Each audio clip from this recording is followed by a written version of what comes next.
We're about to begin the season of Lent this week. All right. Excited. Lent is supposed to be this time where we really focus more on personal growth in the spiritual life, to grow in holiness as we're called to do both in that first reading and in the gospel that we just heard. To be holy, to be perfect as I, the Lord your God, am holy or perfect. And so we'll hear this week on Ash Wednesday kind of the three main big areas that Jesus tells us we should work on. Areas of prayer, fasting, and almsgiving in order to be able to grow in holiness. Developing our relationship with God through prayer, striving to be less attached to some of the things of this world through fasting, and to do good works through almsgiving.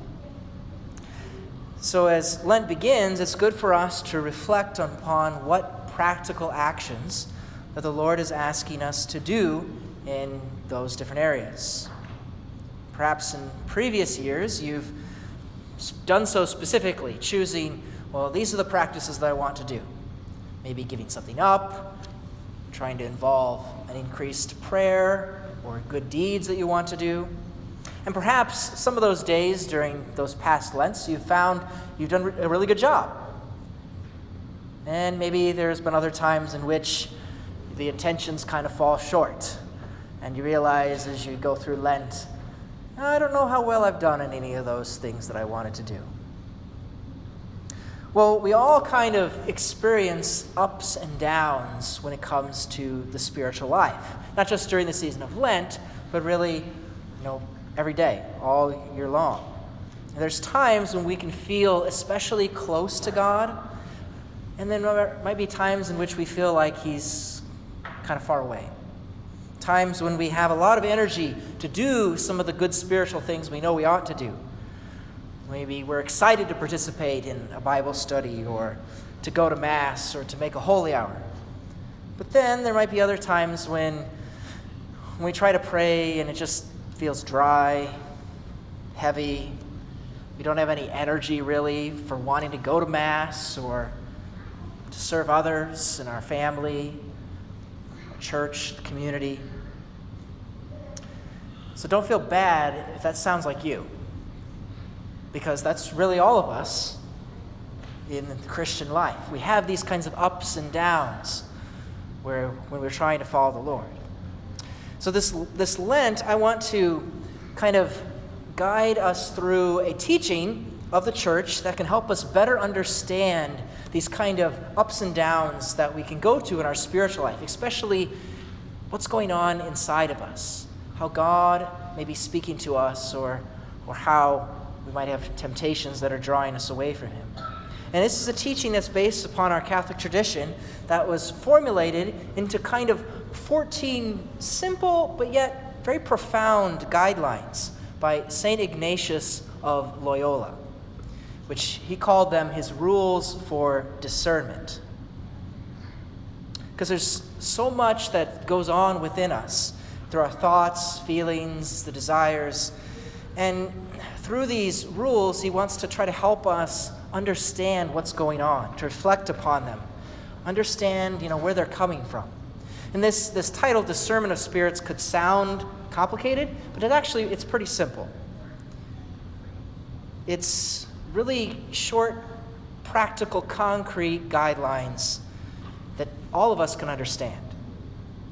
And so for St. Ignatius, in these kind of 14 guidelines, he gives us a tool for how do I respond to the different movements that go on within myself, the thoughts that come up, some good, some maybe not so good, the emotions that we go through, the things going on within our hearts and minds, which, kind of change every day. And so these rules are meant to help sort through them. Understand, if it's coming from God, should we accept them as something good? Or if maybe they're coming from the enemy, the evil one, and we should reject them as bad. Sometimes it can be easy to tell when an idea comes from God, but other times it might be really difficult. And these rules can help us. Now, in hearing this, some of you might said, yeah, I kind of understand what you're talking about, Father, about some of those things going on within us. But there might be others of you who are like, I don't really know what you're talking about. And that's okay if you're there, because that basically was me before I learned about these kinds of rules of St. Ignatius. I really didn't know how to sort through the interior movements that were going on and understand what was from God. I didn't really know you were supposed to do that. But coming to learn these kinds of practical guidelines from St. Ignatius, it really changed my life, changed the way that I pray, and really helped me to understand the way God works in our life in a greater way, which is why I want to share them with all of you. And I'm not going to start going into all these rules in this homily. We'll do that through the course of Lent. But today I want to give one practical example of how this kind of came up in St. Ignatius' life. How he had an experience that led him to discover these kinds of rules to understand how God works. So Ignatius, he was living in Spain in the 1500s, and he didn't really start out as a saint. He was very much more interested in the things of the world. He got involved in different sinful habits that any of us might get involved in. He was probably much more interested in dreaming about romance and honors. It was his desire for glory and honor that led him to become a soldier. And about the age of 30, he ended up being injured in battle. His leg was shattered by a cannonball. And so he ended up being in bed recovering for quite a long time. And while he was in bed, as you can imagine, he started going a little stir-crazy, needs something to keep his mind occupied. So he asked for some books to read. What he really wanted was the stories of romance and knights and chivalry, which were kind of the popular novels of his day. That's what he wanted to read about. But they didn't have any of those books around. Instead, all they had was a book on the life of Jesus and a book of the lives of the saints. And so Ignatius would spend hours kind of daydreaming first about these heroic stories of knighthood and about the deeds he imagined himself doing to win the favor of this one lady that he knew of, even though she didn't really know him. But then he also started reading those books too, on Jesus and the saints. And it was there that he discovered in those stories another kind of heroism. And he began thinking, what if I were to try to imitate Jesus or St. Francis or St. Dominic that I'm reading about? And so this goes on day after day. He doesn't really pay too much attention to, kind of what's going on within him. But God's working.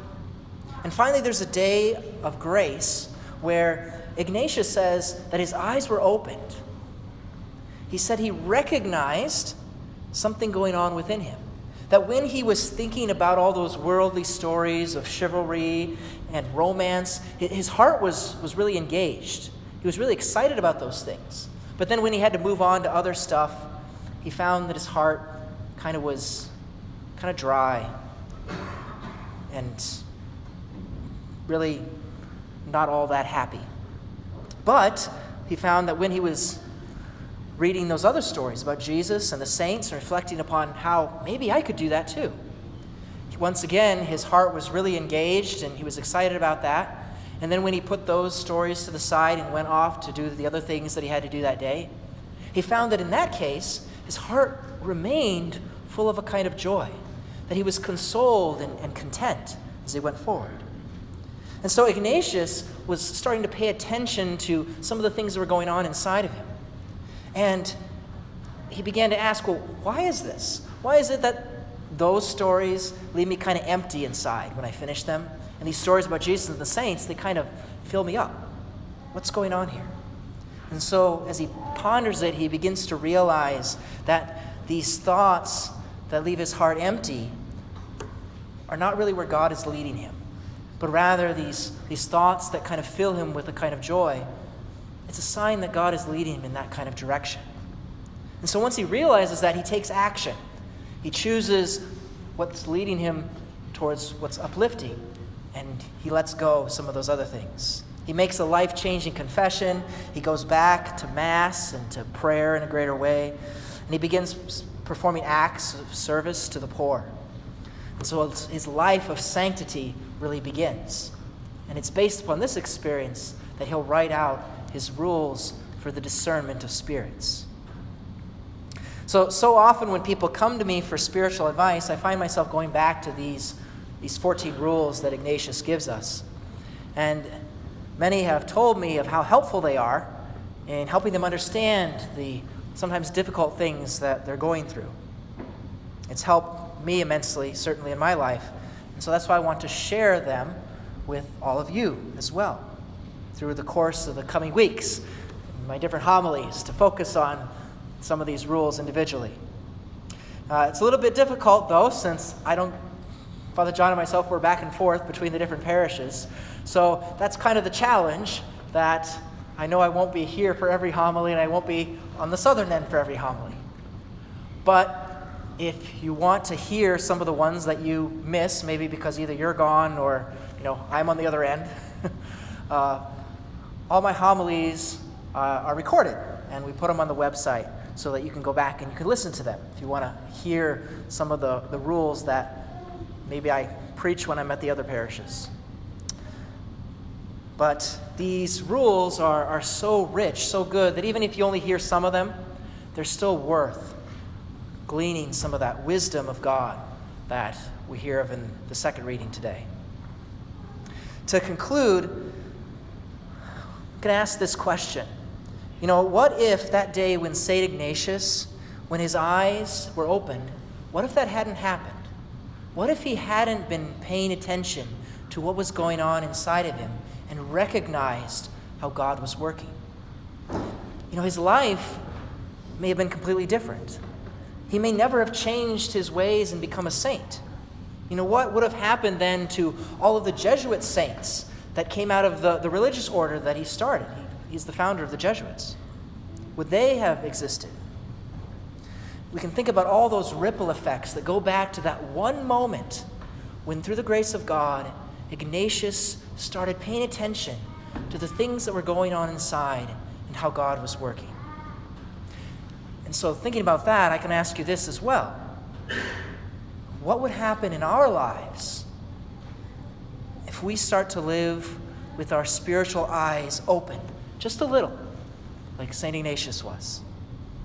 To begin to be aware of the interior experiences and the thoughts and the movements in our hearts. To begin to reflect and really name the things that are of God and lead us to Him, and the things that are not of God and lead us away from Him. Because that, just like for St. Ignatius, could mark this moment of growth and renewal for us in our lives. A whole new closeness with God that we've never had before. And that's really what, especially this season of Lent, invites us to enter into. And that's what God desires for us. To be holy, for I, the Lord your God, am holy.